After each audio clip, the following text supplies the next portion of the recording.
Shalom Bapak Ibu, saudara-saudaraku yang terkasih dalam Tuhan Yesus Kristus. Selamat pagi, salam sejahtera untuk kita semua dimanapun saudara-saudara berada.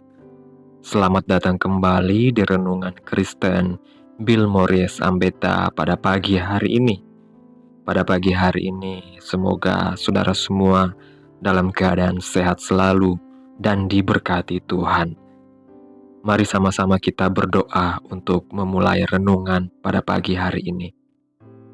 Tuhan Yesus yang baik, kami datang ke hadirat-Mu dengan hati yang penuh ucapan syukur. Kami sangat berterima kasih untuk setiap kesempatan di mana kami bisa merenungkan kembali firman-Mu pada hari ini. Kami mohon ya Tuhan, agar Engkau hadir dalam setiap perenungan kami dan membimbing seluruh kehidupan kami untuk memahami firman-Mu. Bukalah hati dan pikiran kami, supaya kami benar-benar memahami apa yang Engkau ingin sampaikan. Kami sadar bahwa hidup kami adalah sebuah perjalanan yang sudah Engkau rencanakan. Tolonglah kami ya Tuhan, agar lewat renungan ini, kami bisa semakin mengerti tujuan-Mu dalam hidup kami dan bagaimana kami bisa menghasilkan buah yang baik.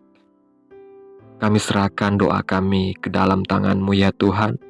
Biarlah Engkau memimpin dan kiranya apa yang menjadi renungan hari ini dapat menjadi berkat dan membawa kami semakin dekat kepadamu. Terima kasih Tuhan Yesus. Kami berdoa. Amin. Bapak, Ibu, saudara-saudaraku yang terkasih dalam Tuhan Yesus Kristus, sering kita dengar orang mengatakan bahwa hidup itu seperti roda, kadang di atas, kadang di bawah. Tetapi kalau kita lihat dari sudut pandang Alkitab, hidup kita lebih mirip sebuah perjalanan yang sudah Tuhan rancang jauh sebelum dunia ini ada. Tuhan memberi kita kebebasan untuk memilih jalan hidup kita. Tetapi ingat, pada akhirnya setiap kita harus mempertanggungjawabkan pilihan kita di hadapan Tuhan. Itu sebabnya Tuhan meminta kita untuk hidup dengan menghasilkan buah yang baik. Dalam kitab 2 Korintus pasal yang ke-9, ayat yang ke-10 mengatakan, Ia menyediakan benih bagi penabur dan roti untuk dimakan. Ia juga yang menyediakan benih bagi kamu dan melipat gandakannya dan menumbuhkan buah-buah kebenaranmu. Matius pasal 3 ayat 8 juga mengingatkan kita untuk menghasilkan buah sesuai dengan pertobatan kita. Sementara itu dalam Galatia pasal 5 ayat 22 dan 23 mengajarkan bahwa buah roh itu adalah kasih, sukacita, damai sejahtera, kesabaran, kemurahan, kebaikan, kesetiaan, kelemah lembutan, dan penguasaan diri. Bapak, Ibu, saudara-saudaraku yang terkasih, menghasilkan buah adalah perintah Tuhan, dan Dia ingin kita berhasil dalam melakukannya. Tuhan tidak hanya memberi kita motivasi untuk berhasil, tetapi Tuhan juga aktif terlibat dengan memberikan hasrat dan dorongan dalam hati kita. Tujuannya adalah supaya kita mencapai rencana dan tujuan Tuhan dalam hidup kita. Rencana dan tujuan ini akan mempengaruhi apa yang kita lakukan, bagaimana kita melakukannya, dan untuk siapa kita melakukannya. Tujuan itu juga yang akan memberi kita semangat setiap hari untuk terus berusaha menghasilkan buah. Dalam kitab Mazmur pasal 1 ayat 1-3 dikatakan bahwa orang yang berbahagia adalah orang yang tidak berjalan menurut nasihat orang jahat, tidak berdiri di jalan orang berdosa, dan tidak duduk dalam kumpulan pencemooh. Sebaliknya, orang yang berbahagia adalah mereka yang suka merenungkan firman Tuhan siang dan malam. Mereka akan seperti pohon yang ditanam di tepi aliran air, yang selalu menghasilkan buah pada musimnya, dan daunnya tidak pernah layu. Apapun yang mereka lakukan akan berhasil. Kita harus fokus. Fokus berarti kita melupakan apa yang ada di belakang dan mengarahkan diri kita pada apa yang ada di depan, sambil berlari menuju tujuan Tuhan. Kita punya pilihan, apakah kita mau hidup dengan fokus kepada Tuhan atau fokus kepada diri sendiri. Kesulitan tidak akan membuat orang yang fokus kepada Tuhan menjadi lemah atau hancur, malah sebaliknya. Itu akan memperkuat pengharapan kita kepada Tuhan, dan kesulitan akan menjadi salah satu faktor yang membantu kita bertumbuh secara rohani. Yosua, seorang pemimpin bangsa Israel, pernah menantang umat Allah untuk menentukan pilihan mereka. Dia berkata, "Pilihlah pada hari ini kepada siapa kamu akan beribadah, tetapi aku dan seisi rumahku, kami akan beribadah kepada Tuhan." Kita juga perlu meluangkan waktu untuk berdoa, memohon bimbingan Tuhan dalam hidup kita, supaya kita selalu sejalan dengan rencana Tuhan. Dalam Injil Yohanes pasal 15 ayat 5 mengatakan, "Barang siapa tinggal di dalam aku, dan aku di dalam dia, ia berbuah banyak." Artinya, setiap orang yang fokus kepada Tuhan akan selalu berusaha menyelaraskan hidupnya dengan janji-janji Tuhan. Yosua pasal 14 ayat 9 juga menyebutkan bahwa Tuhan berjanji akan memberikan tanah yang diinjak oleh kaki kita menjadi milik kita jika kita mengikuti Tuhan dengan sepenuh hati. Sama seperti Kaleb yang tetap memegang teguh janji Tuhan dan meminta bagian tanah yang telah dijanjikan, kita juga harus terus menyelaraskan diri kita dengan janji-janji Tuhan dan tidak mudah diombang-ambingkan. Iblis selalu berusaha menyelewengkan firman Tuhan, seperti yang dilakukannya ketika menipu manusia pertama di Taman Eden. Iblis membuat manusia ragu dengan apa yang Tuhan katakan. Itulah sebabnya komunikasi kita dengan Tuhan harus tetap jelas dan kuat, supaya kita tidak mudah terpengaruh oleh kebohongan musuh. Dalam kitab Wahyu, kita diingatkan untuk memiliki telinga yang peka terhadap suara Roh Kudus.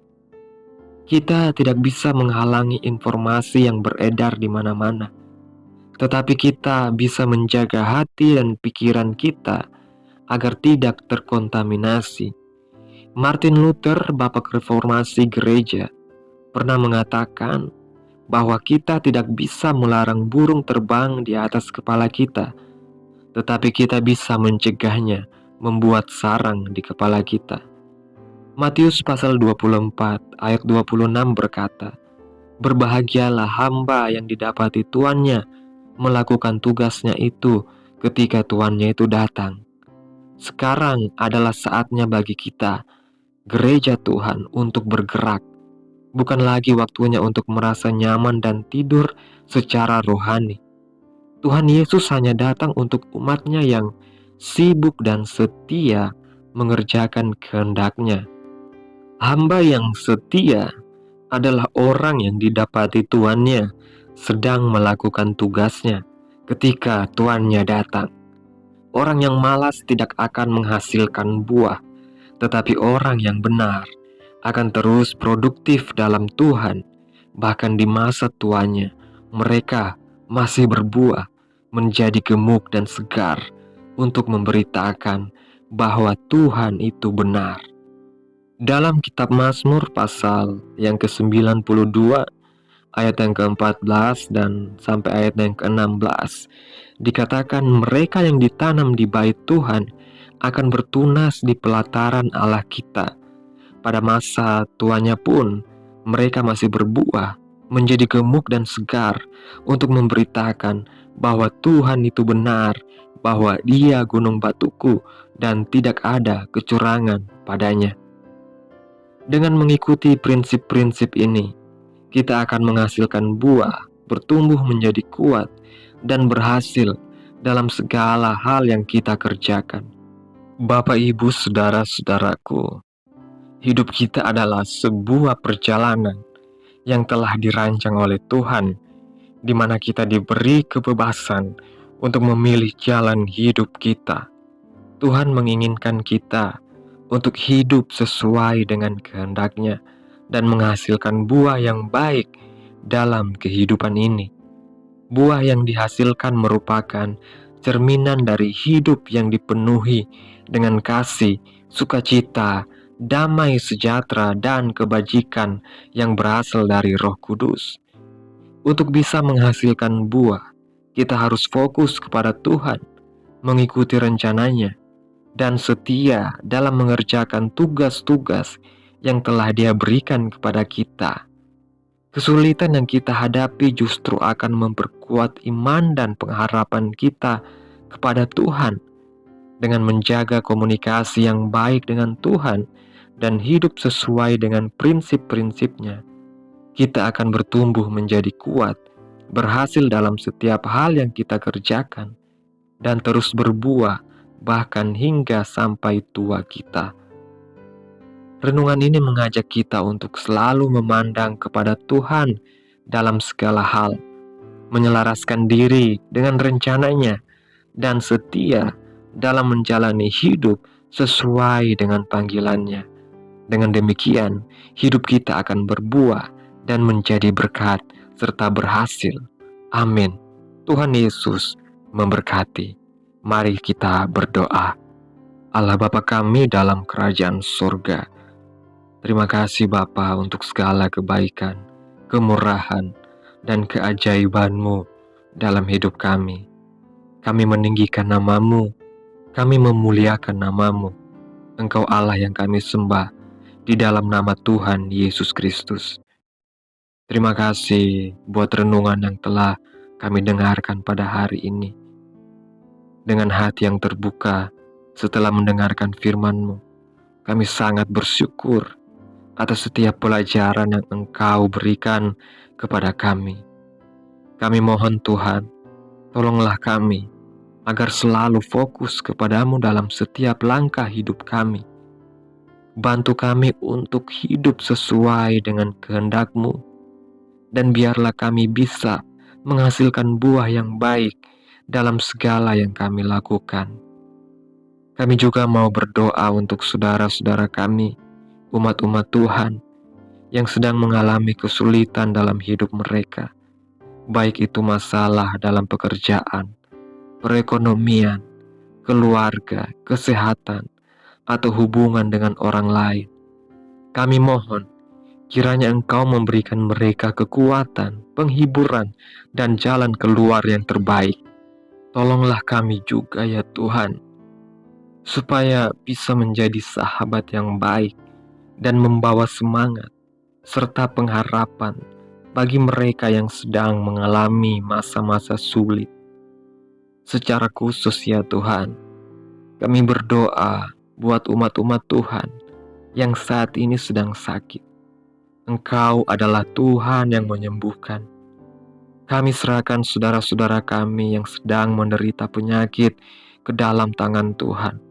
Kami mohon, berikan mereka kesembuhan dan kuatkan jiwa mereka. Berikan mereka penghiburan dan kedamaian atas setiap proses penyembuhan yang mereka jalani. Kiranya mereka bisa merasakan hadirat-Mu yang menenangkan dan penuh kasih. Kami juga ingin menyerahkan bangsa dan negara kami ke dalam tangan-Mu Tuhan. Kami tahu bahwa Engkau yang memegang kendali atas segala sesuatu. Kami mohon, kiranya Engkau memberkati para pemimpin bangsa kami. Berikan mereka hikmat dan pengertian, agar mereka bisa mengambil keputusan yang benar dan adil untuk kepentingan seluruh rakyat. Tolonglah juga seluruh rakyat Indonesia ini, agar kami bisa hidup dalam kerukunan dan damai sejahtera, saling menghargai dan mendukung satu sama lain, serta bekerja sama untuk membangun bangsa ini menjadi lebih baik. Tuhan, kami juga memohon agar gerejamu tetap kuat dan setia dalam melayani Engkau di dunia ini. Jangan biarkan kami menjadi lemah, kehilangan semangat, tetapi biarlah kami bersatu, berusaha untuk melakukan kehendak-Mu dengan setia, sampai Engkau kembali untuk yang kedua kalinya. Terima kasih Tuhan, untuk setiap hal yang sudah Engkau berikan dalam setiap kehidupan kami. Kami serahkan seluruh rencana dan langkah hidup kami ke dalam tangan-Mu. Biarlah kami selalu berjalan dalam jalan-Mu dan memuliakan nama-Mu dalam segala hal. Terima kasih Tuhan. Inilah yang menjadi doa kami.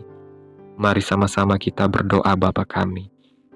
Bapa kami yang di surga, dikuduskanlah nama-Mu, datanglah kerajaan-Mu, jadilah kehendak-Mu di bumi seperti di surga. Berikanlah kami pada hari ini makanan kami yang secukupnya, dan ampunilah kami akan kesalahan kami, seperti kami juga mengampuni orang yang bersalah kepada kami.